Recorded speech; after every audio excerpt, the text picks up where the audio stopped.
तो पहले थोड़ा आपको समझना पड़ेगा ये सवाल। आप एलोपैथी के डॉक्टर के पास जाते हैं तो क्यों नहीं पूछते आप कि आपके पास आए हैं क्या सारी बीमारी मेरी ठीक हो जाएगी?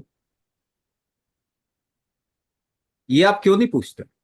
और जब आपने एक दवाई शुरू की थी उसके बाद आज आपकी लाइफ में कितनी दवाइयां आ गई हैं, तो आप सवाल क्यों नहीं करते?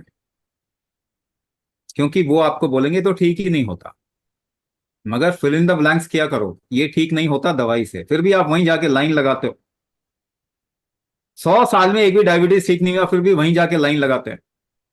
100 साल में एक भी ब्लड प्रेशर हार्ट डिजीज ठीक नहीं हुआ वहीं जाके लाइन लगाते हो। आर्थराइटिस का एक मरीज ठीक नहीं हुआ 100 साल में, फिर भी वहीं जाके लाइन लगाते हो। लाइफ खराब होती जा रही है, एक से चार पांच गोलियों पे आ गए हैं, फिर भी वहीं जाके लाइन लगाते हो। ये सवाल वहां क्यों नहीं पूछते? क्योंकि ये जरूरी है कि पूछें आप। क्योंकि सामने वाले की तरफ से भी आंसर आना चाहिए कि ये ठीक नहीं होता तो आपको ढूंढना पड़ेगा। आपको कोई ऐसी चीज ढूंढनी पड़ेगी जिससे ये ठीक हो सके। तो दवाई आपको कभी ठीक नहीं कर सकती, पहली गांठ बांध लो। कोई भी दवाई आपको ठीक नहीं कर सकती, ये पहली गांठ बांध लो। केमिकल दवाई तो आपको खराब ही करेगी, ठीक। बहुत अर्जेंसी में अगर बहुत शॉर्ट टर्म लेना है तो ले लीजिए, वरना तो वो तो ठीक नहीं कर। तो दवाइयों पे भी अगर आपको सपोर्ट चाहिए तो नेचुरल सपोर्ट लो कुछ। अब दूसरा पार्ट, इतनी सारी प्रॉब्लम कैसे आ गई, तो थोड़ा समझना तो पड़ेगा, है ना। बहुत सारी प्रॉब्लम आ गई ना, ये भी है वो भी है, पीसीओडी भी है, माइग्रेन भी है, एसिडिटी भी है, डायबिटीज है। आपकी प्रॉब्लम मैं सीधा सीधा बता दूं, अगर वो कर लोगे तो ठीक हो जाओगे। क्योंकि आप प्रॉब्लम नहीं समझ पा रहे या नहीं जानते, क्योंकि डॉक्टर को भी नहीं मालूम प्रॉब्लम क्या है। पीसीओडी क्यों होता है पता नहीं जी क्यों होता, डायबिटीज क्यों होती है पता नहीं क्यों होता, थायराइड क्यों होता है पता नहीं क्यों होता, अर्थराइटिस क्यों हो गया पता नहीं। आखिरकार तो यही आता है ना, बीच में कुछ कुछ बीच बीच में बातें बताते हैं।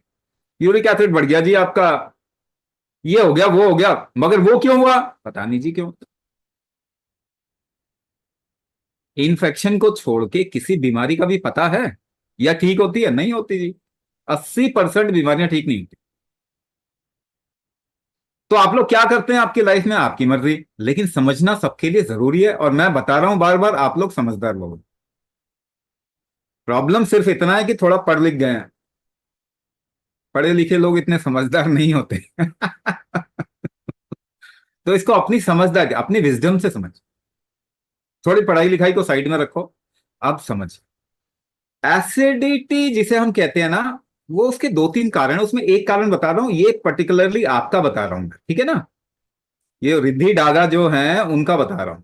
उन आपके शरीर में क्या हो रहा है कि शरीर में ट्रांसपोर्ट फ्लो रुक रहा है।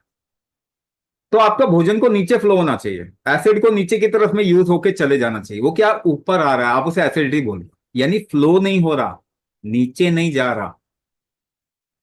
जब भी शरीर में फ्लो नहीं होगा कोई भी, उस समय एक चीज होती है, शरीर आपको बताएगा कि भाई मेरे अंदर फ्लो नहीं हो रहा। वो हमेशा दर्द के जरिए बताएगा। और ऐसी कंडीशन में, इसको कफवात दोष भी कहते हैं आयुर्वेद में, ऐसी कंडीशन में जब फ्लो नहीं होता तो अनइवन फ्लो होगा, बल्कि ऐसा भी कहना चाहिए, तो अनइवन पेन आएगा, आधे में आएगा आधे में नहीं आएगा। ये शरीर बता रहा है आपको कि आपका शरीर के अंदर बहाव किसी भी चीज का ठीक नहीं है। तो ये एसिडिटी जिसे कह रहे हैं, एसिड रिफ्लक्स है वो। इसे जिसे माइग्रेन कह रहे हैं, वो यही बता रहा है फ्लो ठीक नहीं है। अब देखो और क्या क्या प्रॉब्लम होता है, सब एक ही चीज से रिलेट हो रही है। पीसीओडी, पॉलीसिस्टिक ओवेरियन डिजीज, इसमें क्या बता रहा है, पॉलीसिस्टिक ओवेरियन डिजीज कब होता है, जब फ्लो नहीं होगा ठीक, जब बहाव नहीं होगा, तो आपके शरीर में लिवर जो है उसमें इंसुलिन ठीक से आएगा नहीं, या फिर लिवर एक्सेप्ट नहीं करेगा इंसुलिन, इंसुलिन रेजिस्टेंस होगा। तो इंसुलिन आपके ब्लड में ज्यादा होगा। ब्लड का काम महिलाओं में ओवरी, यूट्रस, फलोपियन ट्यूब में ज्यादा होता है, तो वहां अनइवन ग्रोथ होगा, क्योंकि इंसुलिन ग्रोथ करवाता है जबरदस्ती। इसी को पॉलीसिस्टिक ओवेरियन डिजीज कहते हैं।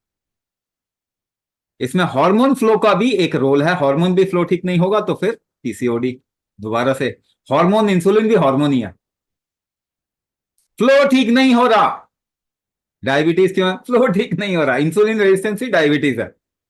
सब एक ही बात से प्रूव हो जाता है कि भाई आपके शरीर में क्या करना है, फ्लो करवाना है। फ्लो कैसे होता है? कोई किसी चीज का प्रेशर में होता है हमेशा।